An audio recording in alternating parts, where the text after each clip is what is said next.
wax ka qabashada abaarahan ku soo laabtay dalka ayay dowladda Soomaaliya, midowga Yurub, qaramada midoobay iyo Baanka Adduunka ayaa isla qaatay in wax laga qabto ilaa 8 qaybood oo ay ka mid yihiin kobcinta ilaha dhaqaalaha, wax soo saarka, iyadoo lagu duulayo tiirarka uu ka kooban yahay qorshaha horumarinta qaranka Soomaaliyeed ee dalkeena uu leeyahay.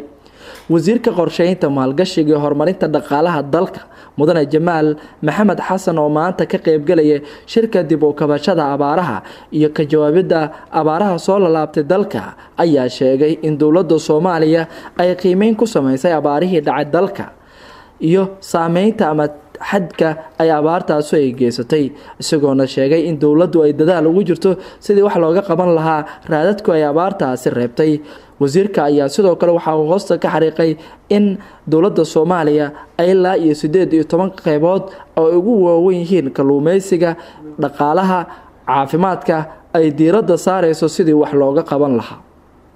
yareynta faqriga iyo ka gaashaaminta abaaraha ku soo laabtay dalkeena waxyaabaha ugu muhiimsan ee wax looga qaban karo waxaa qayb weyn ka ah beeraha. maxay tahay sida loo kobcin karo wax soo saarka beeraha dalka? waxaan su'aashaasi hordhigay wasiirka wasaaradda beeraha iyo waraabka ee dowladda Soomaaliya xildhibaan Saciid Xuseen Ciid. qorshaha qaranka ee horumarinta ayay ku sugan yihiin priority-ga oo dhan iyo baahiyaha jira iyo priority-ga dowladda Soomaaliya gaar ahaan wasaaradda beeraha anaga halka ayuu ku sugan yahay waana kan la rabo inuu noqdo asaaska waxa la wixii laga qabanayo horumarinta beeraha iyo ka hortagga adkeysiga abaaraha iyo ka soo kabashada saameynta xun ee ka dhalatay abaaraha. wax ka qabashada abaaraha maxay tahay tallaabooyinka ugu waaweyn ee loo baahan yahay in la qaado? si hayaha wasiirka wasaaradda gargaarka iyo maareynta masiibooyinka ee xukuumadda federaalka Soomaaliya xildhibaan Cilmi Cumar Caynsane ayaan hordhigay. annaga hadda istaraatiijiyadda noo degan waxa weeye runtii dadka inaan barno inay naftooda ku kalsoonaadaan dalagoodana ay beertaan.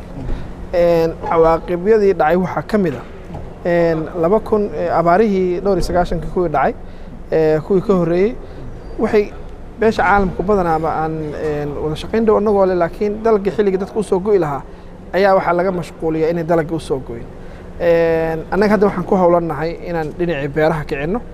si looga jawaabo tallaabooyinka gargaarka ayaa dowladda federaalka wada dadaallo ay ku bixinayso iyadoo markii ugu horeysay daraasad ay ka sameysay abaarihii ka dhacay dalka iyo wax ka qabashada abaarahaasi iyadoo la soo nooleynayo dhowr ilo oo wadanka muhiim u ah. Cabdirashiid Nuur Ibraahim, Telefishinka Qaranka Soomaaliyeed, magaalada Muqdisho.